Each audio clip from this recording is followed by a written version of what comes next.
ഈ സ്വർണ്ണപ്പാളികൾ നേരെയാക്കാൻ കൊണ്ടുപോയത് 2019-25-ലുമാണ്. ആ രണ്ടതാണ് UDF അല്ല അധികാരത്തിൽ. അപ്പോ ഇതിനെക്കുറിച്ച് വസ്തുനിഷ്ഠമായിട്ട് അന്വേഷണം നടത്തണം എന്നുള്ള കാര്യത്തിൽ ഒരു വിട്ടുവീഴ്ചയ്ക്കും കോൺഗ്രസ് തയ്യാറല്ല. ഞങ്ങൾ 6-ാം തീയതി നടക്കുന്ന രാഷ്ട്രീയകാര്യ സമിതിയിൽ ഇക്കാര്യം ചർച്ച ചെയ്ത് വേണ്ടി വന്നാൽ സമരത്തിന്റെ പാതയിലേക്ക് ഞങ്ങൾ നീങ്ങും. കാരണം സ്വർണം കട്ട സംഭവം അതൊരിക്കലും അംഗീകരിക്കാൻ കഴിയില്ല. ഈ കഴിഞ്ഞ കുറെ കാലങ്ങളായി കപടഭക്തന്മാരുടെ കയ്യിൽ ദേവസ്വം ബോർഡുള്ളതിന്റെ ഒരു ദുരന്തമാണ് അയ്യപ്പന് പോലും അനുഭവിക്കേണ്ടി വന്നത്. നിയമം അനുസരിച്ച് ഒരിക്കലും സ്വർണ്ണപ്പാളികൾ അമ്പലപരിസരം വിട്ടുകൊണ്ടുപോകാൻ പാടില്ല. ഇത് ചെന്നൈയിലേക്ക് കൊണ്ടുപോയി. ഇതിന്റെയൊക്കെ പ്രധാനപ്പെട്ട സ്പോൺസറായി പറയുന്ന ഉണ്ണികൃഷ്ണൻ നമ്പൂതിരിയുടെ സഹോദരിയുടെ വീട്ടിൽ നിന്ന് പീഠം കണ്ടുകിട്ടി. ഞങ്ങൾക്ക് അറിയേണ്ട ഒരു കാര്യം, അയ്യപ്പ സംഗമം സ്പോൺസർ ചെയ്തവരാരൊക്കെയാണെന്ന് അറിയണം. ഇങ്ങനെയുള്ള എത്ര ഉണ്ണി നമ്പൂതിരിമാര് സ്പോൺസർ ചെയ്തിട്ടുണ്ട്, അവരുടെ ബാക്ക്ഗ്രൗണ്ട് എന്താണ്, ഇതൊക്കെ അറിഞ്ഞേ തീരൂ. ഇക്കാര്യത്തിൽ എത്ര ഒളിച്ചുകളി നടത്തിയാലും ശരി, പാർട്ടി അത് വളരെ ഗൌരവത്തിലെടുക്കും. പാർട്ടി വിശ്വാസികളുടെ കൂടെയാണ്. ആ വിശ്വാസികളുടെ മനസ്സിനെ മുറിവേൽപ്പിക്കുന്ന ചില നയങ്ങളാണ് ഈ അടുത്ത കാലത്തായിട്ട് കണ്ടുവരുന്നത്. അതിനെതിരെ ശക്തമായി പാർട്ടി നിലപാട് സ്വീകരിക്കും.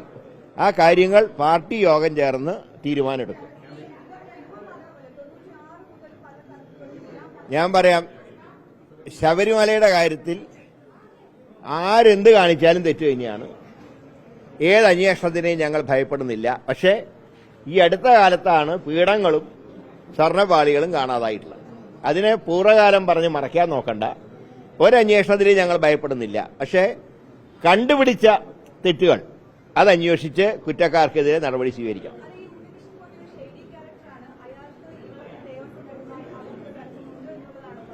പിന്നെ സംശയം എന്താ? അങ്ങനെയുള്ള അയാൾ സ്പോൺസറായിട്ട് മാറിയത് എങ്ങനെയാ? എന്താണ് സ്പോൺസർ? ഒരു കീഴ്ശാന്തിക്ക് വന്ന ഒരാളെ എങ്ങനെ സ്പോൺസറായിട്ട് മാറും? ഇതൊക്കെ അറിയണ്ടേ? ഇതൊക്കെ ഒരു സംഗമം കൊണ്ട് മറയ്ക്കാൻ കഴിയില്ല. അതുകൊണ്ട് ഇക്കാര്യത്തിൽ യഥാർത്ഥ കുറ്റവാളികൾ നിയമത്തിന്റെ മുമ്പിൽ കൊണ്ടുവരണം.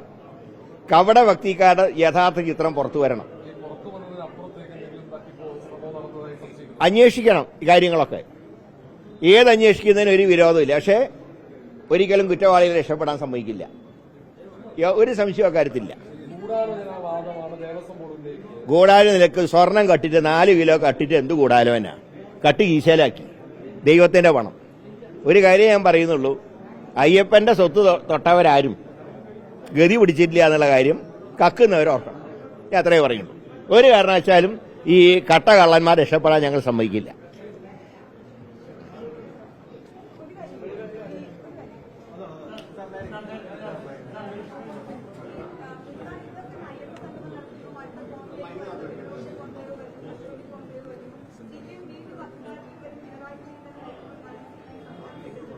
അതായത് തോൽക്കുന്നത് വരെ സ്വപ്നം കാണാനുള്ള അവകാശം കോയിന്ന മാഷ്ക്കുണ്ട്. അതിനുശേഷം നമുക്ക് കാണാം. നമ്മളൊക്കെ ഈ മണ്ണിൽ ജീവിച്ചിരിപ്പുണ്ടല്ലോ. അതിദയനീയമായി 8 നിലയ്ക്ക് അയ്യപ്പ സംഗമം 8 നിലയ്ക്ക് പൊട്ടിയ പോലത്തെ പൊട്ടലായിരിക്കും പിണറായി സർക്കാരിന് ഈ ഇലക്ഷനിൽ ഉണ്ടാവാൻ പോകുന്നത്. അത് നമുക്ക് അത് കഴിഞ്ഞിട്ട് കാണാം.